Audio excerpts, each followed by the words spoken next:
Ted Lasso said he's being interviewed after a series of losses, and he responds back by saying, "For me, success is not about the wins and losses. It's about helping these young fellas be the best version of themselves on and off the field." Why is that relevant? Because Ted Lasso has defined what success looks like. Right. And while everyone in the world is telling him that he needs to measure himself by the number or amount of wins, when is it relevant, or when has he made it as a coach? He doesn't measure it based off of wins. Right. So he's already successful. Yeah. And the confidence that he carries through losses is pretty astounding.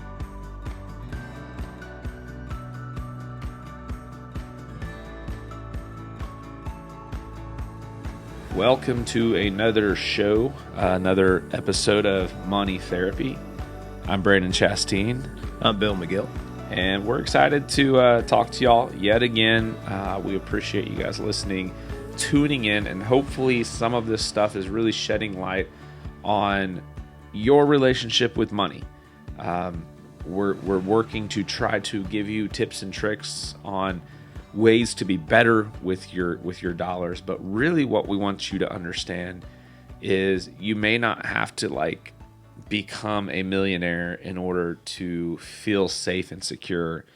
A lot of the ways that we feel, a lot of the ways that we interact with money, oftentimes we learned from our parents when we were little. Yeah. And sometimes if we can just understand that and start learning why we feel certain ways about money, we can get ahead of the game and start feeling better before necessarily our net worth starts ticking up to those desired places. I was having a conversation with a client one time, and it's a lady that struggled with a lot of anxiety, and she took medication, and she was she's getting a lot of help and doing the right things, the things that you're supposed to do when you're struggling with feeling anxious all the time. And her net worth kind of ticked above zero. So she went from being, in debt and worth a negative amount of money because of these debts and loans and things, to working through a bunch of things and actually having a positive net worth for the first time in her life.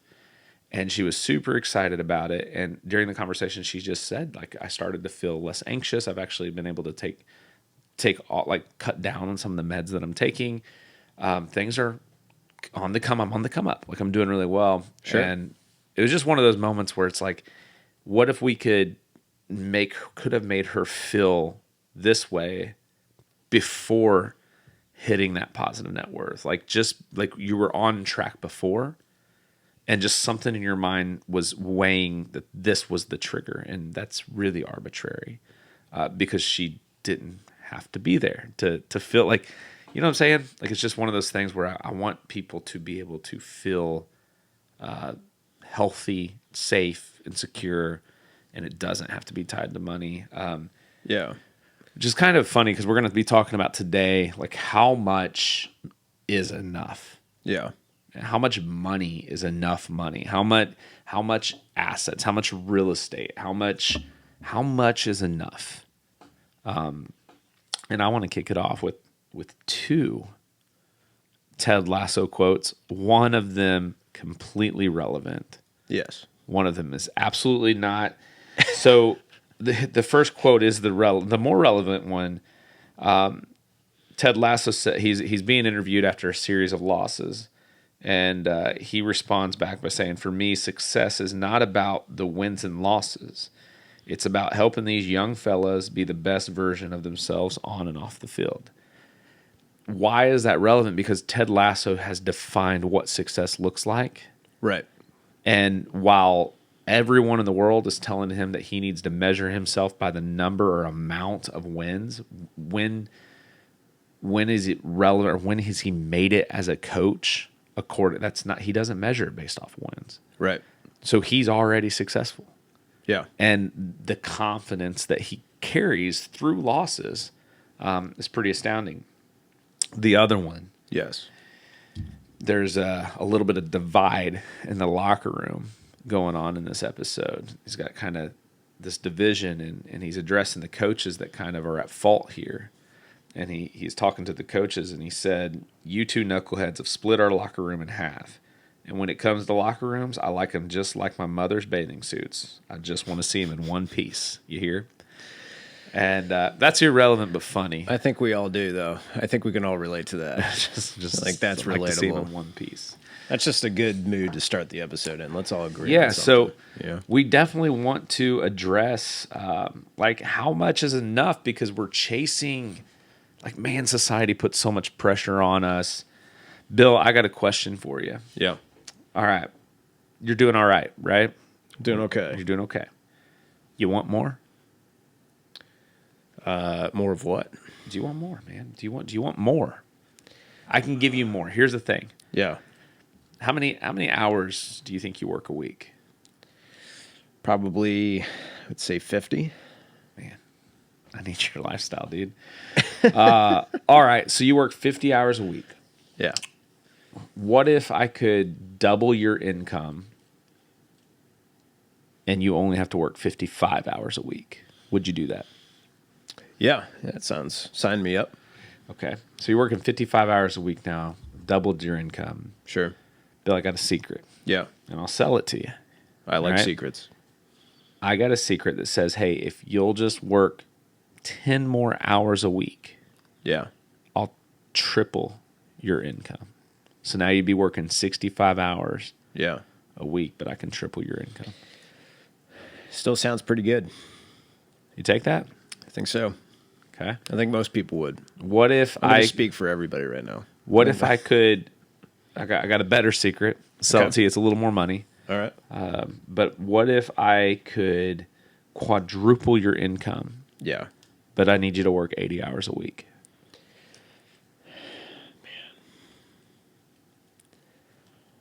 I don't know. That's a tough question. So the thing here is, first of all, I don't have that secret, and I don't think anybody really does, right? I cannot double your money if you work 5 extra hours a week, and I just don't think the world works that way too often. There's luck. There is luck out there. Well, when you have secrets like you do, it makes it a lot easier. But here's like the reality is I think that most of us do have a price tag. Now, let's just level set here, because a very true fact of the matter is most of us, like, if we could double our income, there would be a lot of things that would be better, like, paying for kids' schools, funding the retirement accounts, paying the tax bills. Like, all of this would be much easier to do. Sure. That ease is appealing. And if I only have to work, 5 or 10 hours extra a week to accomplish that, seems like like I can trade that off. Yeah. But once the easy buttons hit, do I need to really get to triple Yeah. for an amount of time that is going to pull me away from flexibility to be with my daughter when she needs me, be on date night, like all these things that I do to maintain my mental health, my emotional health, my spiritual health. Like, all these pieces start to, like, you start to lose that freedom, right? Bless you. Excuse me. You start to lose a lot of flexibility, a lot of freedom, and now all of a sudden the easy button is like you're kind of becoming a slave. And I talk to people, like, I've talked to a couple professional athletes that I've had the privilege to work with, and some of them are there's this mindset that we want that lifestyle, like, oh, you get paid millions of dollars to play a game, and there's a certain amount of that's true, but really they're locked into like a pure work mindset. Yeah. I mean, they might have like a month, a year where they have a little bit of flexibility, but for everything from being told when to go to sleep, when to eat, when to be at the airport, when to travel, when to be here, this workout, that workout, how to recover, what doctors you got to see, like everything Yeah. is like they're, being told how to live their life 1,000% of the time almost. Yeah. Right. So, to be paid millions, but to be controlled in every facet of like where to live, where to be, when to be, no freedom. Yeah. Like that comes at a cost, right? Sure. So man, I don't know. Like if I could double my income right now and only have to work 5 or 10 hours, like I'm not gonna lie to anyone, I'd take that bet, Yeah. right? But if I had to start working more than like 60 hours a week, like I work a lot. I probably work close to 60, over 50, 60 hours a week, pretty easy. I I'm trying to work a little less, and even an understanding like there might be a little bit of income sacrifice to that, Yeah. because I'm starting to prioritize like the time that I have, the health that I have now. Yeah. And I just don't know if I want to tie up my life into work just for an easy button or an easier button even, right? Sure.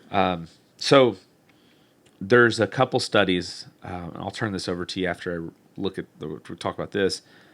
The question, so there's some evidence, some actual research out there that suggests that money can actually buy you happiness. Yeah. True. Okay. That is true, measured, scientific data to support that money can buy happiness. But the evidence also suggests that after a certain point, it actually reintroduces us to depression and anxiety and fear and sadness, Stress. and at a greater level. Sure. So, like, if it's a spectrum, we go from like sadness, depression, and fear to being happy when we have a certain amount of money. And then after that, the spectrum actually gets further and deeper into depression and sadness, Yeah. which I find wildly interesting. I pulled 3 separate articles that talked about this. One study suggested that $72,000 a year is the tipping point. Like if you make more than that, it'll actually encourage more Okay. sadness and depression. Another said $112,000 a year was that tipping point. Okay. And another one suggested it was $94,685.32. That cracks me up. So You here's gotta the have that thing. 32 cents in there, man. While this evidence is consistent, the tipping point, there was no consistency. And I think what my deduction is in this, and I didn't look at every study in the world by any means, but maybe we just need to find that number for ourselves. There is a point. Yeah. Yeah, maybe we all do have a point where we start trading off happiness and freedom and flexibility. Because after all, everything that we do is to create and perpetuate financial freedom, stability, security, right? Yeah. So maybe there is this tipping point where after a certain amount, you start to realize I'm making enough money. I'm making more money than I need, and I'm actually sacrificing my time freedom for money freedom. Sure. Right. And that can be put a lot of, especially like I know parents, right? Like me being a parent, there's a lot of like dad guilt that creeps in when I'm like at work and I probably don't have to be. Sure. Instead of being there with my daughter, right? But I want a little bit more. Yeah. A little bit more money this month. Sure. So I think what it boils down to is we all have our own tipping point. And if we search deep inside, I think that we can suggest or we can find for ourselves what that is, create goals around our own needs, wants, desires, and also our long-term goals, right? Of what kind of lifestyle we want to live. And if we set that up, then we have a goal, and if we know, we can actually start saying no to things once we hit that number, right? Right. What are your thoughts? Yeah, no, I think that's, finding your own number or a tipping point, if you will, is the fun of it. And I say fun of it because we are trying to come at this episode with a little more on the lighter side and positivity for people out there, because it's okay if you don't want to work 80 hours a week and do that. It's okay if you want to work 30 hours a week, as long as you can reasonably adjust your lifestyle to it, and the great Bob Marley once said, I love this quote, but he goes, "Money is numbers, and numbers never end. If it takes money to be happy, your search for happiness will never end." And I think there's a lot of truth to that. I mean, he was probably high at the time, but it doesn't mean it's not true. So, I think picking your head up and deciding what you want is, how many times have we asked our clients, okay, I understand you got a 401k and you want to retire in what do you want? Yeah. If you just slow down and ask people, what do you want? It's amazing how often they're not able to tell you. And a lot of that is our society promotes more and more and more all the time. All your problems could be fixed with this gadget. Whatever it is, watch any TV commercial and they're fixing a problem that probably doesn't even exist, right? Right. But it's more and more and more. And what we try and do is, slow you down and ask you actually, what in the world do you actually want? Because you may not want that. When I first started in this industry, I had colleagues that were working 80, 90 hours a week. And I could see, and they've been in the business 15, 20 years. And they were just unbelievably successful at what they were doing. And I had to really ask myself, like, yes, that level of success is fantastic. Good for them. Mm-hmm. But am I going to be happy at that level? They'd never see their family. You can draw all sorts of conclusions, and I could be right or wrong about those. But, when you're spending, in our conversation here, when you're trading time for money, you have to ask yourself, what's right for me? And to be honest, those guys they seem to be very, very happy doing that. Yeah. Working that 80, 90 hours a week. And some people find a lot of joy and a lot of pride and a lot of utility. They find meaning in that. And that's what they're good at. That's what they love to do. And they're super happy doing it. Great on them. But I knew pretty early that for me, that's not how I wanted to run it. I want to get to a point where I have that balance personally. Sure. And then I think that, again, we're all humans going through the same thing together. And we're just on one side of the table trying to help other humans navigate that same realization of, what do I actually want out of this? And 401ks, IRAs, budgets, everything that we nerd out about, that's just tools in our toolkit to try and help you get there. Love it. I think a couple things that come to mind. So first and foremost, these numbers, like, you can arrive at these numbers. I think some questions to ask are, you got to look at what industry you're working in. You got to look at how much income potential you have. If you have an idea about a side hustle or a book to write or, anything and everything that we could possibly do for side money, plus our primary source of income. If we look at these things and realize, okay, here's my earnings potential, then we can say, okay, how many hours? Let's start with this. How many hours would I love to work a week? Sure. And I honestly think that if I could work 30 to 40 hours a week, that gives me so much time, right? So much time to do stuff, activities, right? And I could get good at some of these activities and feel less rushed. I think that would be very beneficial for me. Even I think for my clients, like, it could be very beneficial if I could find a 40-hour work week, right? Sure. And so then I look at, okay, what's my income potential, and multiply, like, at an hourly rate or whatever the case may be, multiply that by 40 hours. Okay, there's my earnings. Sure. Right? This is what I should shoot for on an annual basis. Add in maybe a little bit of side income or passive income or things that we can do to create additional sources of that. Sure. So here's my potential earnings. Yeah. Can I build a lifestyle inside of this to support everything that I need to do? Now, that's one way to do that. Another thing is like, one thing that when I'm done working, right, whatever that looks like, or maybe at least I'm working, maybe, I'm 70 years old, my brain's still going, I'm still loving what I do, still loving helping people, but I'm only going to work like 10 or 15 hours a week. I'm only going to take care of a handful of people at this time. Right. So I'm going to play a lot more. Like, I want to play golf. Like, that's something I enjoy doing. I think at an older age, like, it's healthy. You're walking the course, you're outside. I think it's good. So what's the cost of playing golf 3 or 4 times a week, right? If I'm currently saving like 15 to 20% of my income, when I'm retired, I don't need to save money anymore. I've already saved it all. Sure.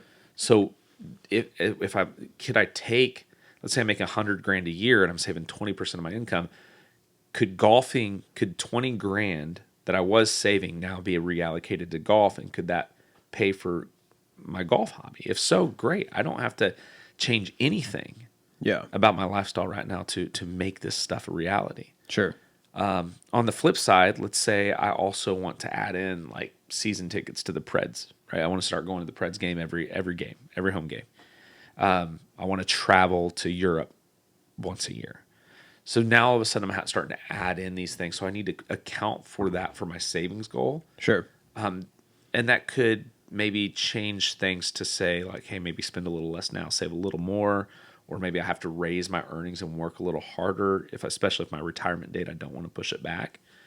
The long and short of this is there are definitive ways to figure out kind of your magic number. Yeah. And there are definitive ways for you to analyze how much is enough. And the reason that this analysis is so important, and it's not easy math. Like it's not super easy. And I would encourage everyone, if you've never sat down with somebody that has a professional capacity to help you think through this stuff, take advantage of it. Even if you got to pay a little bit, you should be able to just pay like a one-time fee if you don't want to hire somebody for the long term. But this is something that everybody should work through, because once you know your magic number and you put a roadmap together of how to get to that magic number, what ends up happening is you have the ability to start saying no to things without being or feeling anxious. And that's freedom. Yeah. Right. I had a conversation in our app also, just so you guys know, like our app elements can absolutely help you in this. Right. Sure. You can reach out to us. We'll send you a link, get the app on your phone, walk you through onboarding, and then show you how to use this calculator that can give you your magic number. Yeah. Not only do you get a magic number, but it tells you how much growth you need year over year. I had a client come in here pretty anxious about a lot of things, feeling like he was behind, feeling like he had to invest with a little bit more risk than what he was comfortable with, and that induced even more anxiety. Mm-hmm. We worked through that, found his magic number, realized, hey, we only need to target like a 4% growth rate based on what you're currently doing. So you don't have to do a single thing more to be on track. We don't need to grow this thing at like 10% annually. We can do 4. Sure. And by the way, I just opened up a savings account where I'm yielding 4.15%. Right. Yeah. So like that's really low risk. Yeah. Right. So we were able to de-risk. He knew he was on track. He knew all these things. So guess what? He got to go back into the office, and he was kind of being considered for this job promotion, but it was requiring a move that he did not, like a move to another state he did not want to make. Yeah. But he was feeling obligated to it. And he was able to walk in and be like, hey, boss, I just don't think I'm the right candidate for this job. I really appreciate it, but I want to stay here in this office and work with the team that I have. Gave him options. And it changed. Like he looked different walking out the door than he did walking in. Oh, yeah. So there's just a lot of freedom when you can know that magic number. Yeah. Because we live in a society that just encourages encourages the mindset that you never have enough. Yeah. You need more. We call it the more monster. Yeah. We have Amazon right at our fingertips, and it thrives because the minute you think of something you need or want, you click a button and it shows up your door. You got more. Yeah. Right. I was actually just thinking about this the other day. I got a storage unit with stuff in it. Yeah. That's what you put in storage units, stuff. Yeah. And it's just like, I went and put more stuff in it like a month ago. Haven't really looked at any of that stuff in like 6 months. Haven't needed it. Haven't needed it at all. There are a few things that, like I'm planning a move this fall, and there's a few things in there that I'll need for the move. But it's like, man, like I'm legitimately paying money to store stuff. Like I'm paying money to pay like for stuff that I paid money for that I haven't used or needed. Like that's too much. Dude, you're like half a step away from being a minimalist. I'm Like, you just need dude, a little shove over the edge. I'm listening to a book Yeah. right now on Of course. minimalist living, dude. Because it's just like I look at all this stuff and like I walk in my door and I trip over stuff. Yeah. And every weekend I'm having to clean up stuff and dust stuff and move stuff so I can vacuum under the stuff. Cluttered. You know what? How much like I'm you know what I'd rather do? Like I'd rather just go take my daughter to the climbing gym and like not see stuff. Yeah. Right. Yeah. So man, but I also know my number. Yeah. So like there's some freedom in my magic number, knowing that I'm on track, that I can legitimately be like, hey, more monster, like get away. Yeah. You're not gonna win here. And it puts things in this mindset, this perspective that's huge.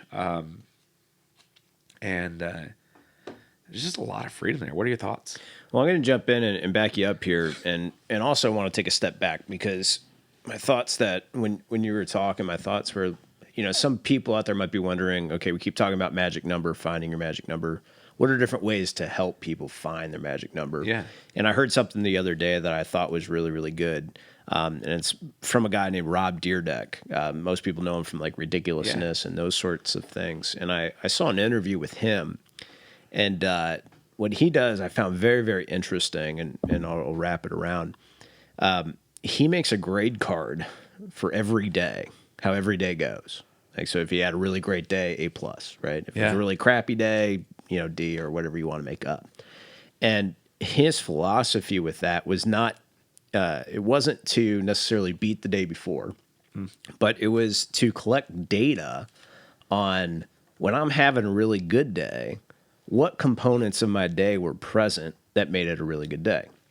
So, I went to the climbing gym with my daughter. We had lunch together. It was date night, and we went to this awesome steakhouse.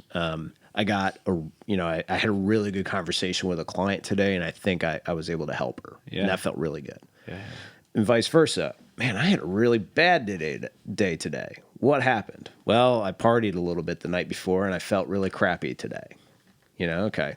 Man,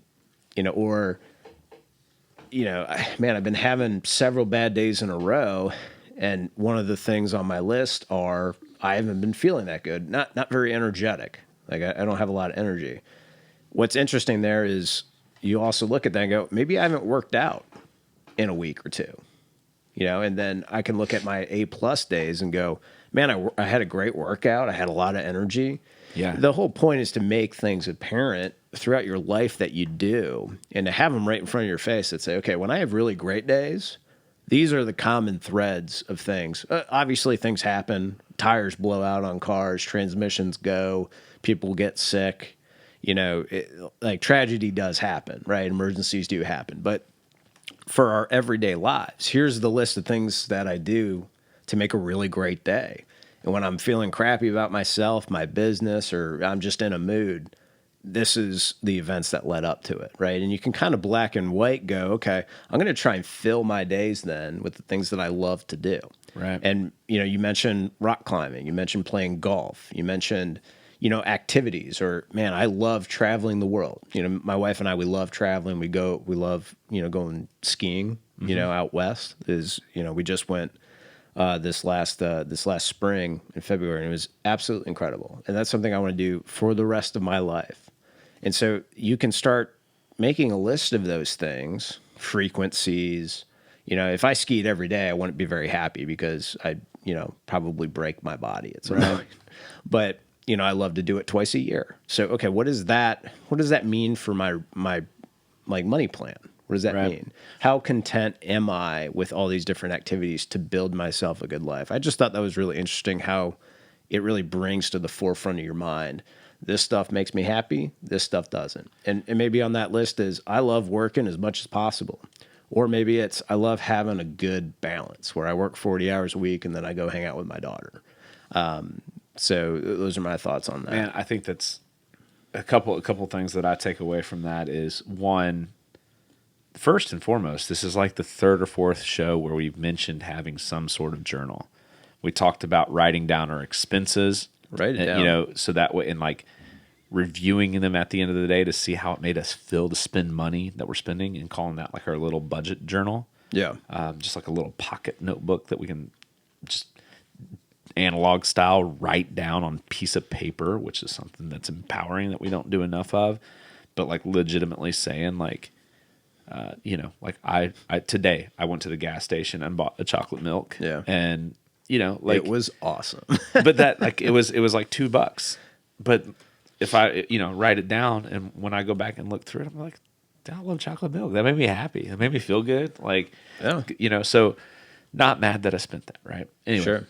We've talked about journaling for sake of like monitoring our progress on things and making sure that our ladder that we're climbing is leaned against the right wall. Right. And what you're talking about is journaling the things that bring us joy and gratitude and happiness And contentment. Because then we can look and be like, I've always said like I want when I make it, I want to have a boat, but is that actually going to feed any of these things that are bringing me? Like I don't have a boat today, but I'm being filled up by conversations, by being around people I love, by being impactful to like ministries or organizations that I'm involved in, like all these things. This is what brings me joy. So maybe I don't need the boat, and maybe now retirement just got 3 years earlier. And maybe you need a friend with a boat.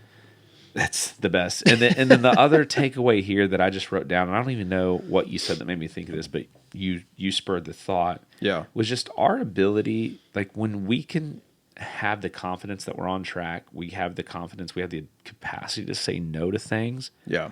When we can start saying no to things, it makes our yeses mean more. Yeah. Right? The intentionality, I think you were talking about being like present with people, because we have more time. We have a better work-life balance. When I can say no to something I don't need, Yeah. and then, Bill, you call me up and you're like, hey man, I need somebody to talk to. I just need an hour. And if Yeah. I can say yes to that and show up and it's so much more profound, the hour that we're going to share. Yeah. But if my plate's completely full and I try to squeeze you in by saying yes, I'm not going to be super present, or I'm going to be exhausted. Yeah. Right? So, I mean, you guys have to understand that at some point, like we all have needs. We have needs and we get those needs met. One takeaway in all of this, I think it's important, if you reflect on this episode at all, take some time to realize what you do have. Gratitude is huge, and you got to practice it. So take some time just to think about, okay, like, yes, I want more. Yes, I know that there's a tipping point where I can start saying no. And I'm not quite there yet, and that's okay. We can all say we're not where we want to be, but realize, so we could say yes to a little bit more maybe, or maybe you guys can realize, hey, I've already made it. I don't need more. Yeah. I can start saying no to things. But throughout this whole process, all of us have something. Yeah. All of us have some people, some things in our life that we can be. I'm grateful that I can pay my bills. Yeah. I'm grateful that I can save some money. I'm grateful that I can take care of my daughter the way that I do. So gratitude can go forever. Yeah, I talked to my buddy, just quick story, just yesterday, and was just asking him how he was doing, how's the job, and he's not too thrilled with the job, but at the end of the day, he said, you know what, though, I make sure that I do a good job. I take pride in what I do, and it pays my bills, and it gives me the ability to him traveling is his thing, and it allows me the ability and the flexibility to do that. And so just having those options and having those goals, it's very underrated, how incremental change and incremental progress can really brighten up your day and just make things better. All right, be grateful. Know when enough is enough. Say no to some things so yeses can mean some stuff. And don't, get tricked or taken over by the more monster. You can shut that door and just be really content. Find out your magic number, and if you need the app, give us a call. See you, everybody. Bye. We hope you learned something valuable today. We appreciate you including us in your journey towards financial betterment. It is important to us that you know this is for educational purposes only and not to be considered specific advice for any individual listener. If something we discussed is relevant to you and you have questions about how it might be uniquely applicable to you, please discuss that with a financial professional, or, of course, we are happy to have further conversations with you about your specific questions, needs, or circumstances. We welcome you to reach out to us via our website, harpethwealthpartners.com, or by emailing Brandon at bmc@harpethwealthpartners.com. Securities are offered through LPL Financial, member FINRA SIPC. Investment advice is offered through Private Advisor Group, a registered investment advisor. Private Advisor Group and Harpeth Wealth Partners are separate entities from LPL Financial. The opinions voiced in this material are for general information only and are not to be intended to provide specific advice or recommendations for any individual. To determine which strategies or investments may be suitable for you, consult appropriate qualified professionals prior to making a decision. Investing includes risk, including fluctuating prices and loss of principal. No strategy assures success or protects against loss. All performance referenced is historical and is no guarantee of future results. All indices are unmanaged and may not be invested into directly. Hypothetical examples presented are not representative of any specific investments. Your results may vary. We want to thank you for your time, and we look forward to having you back next week.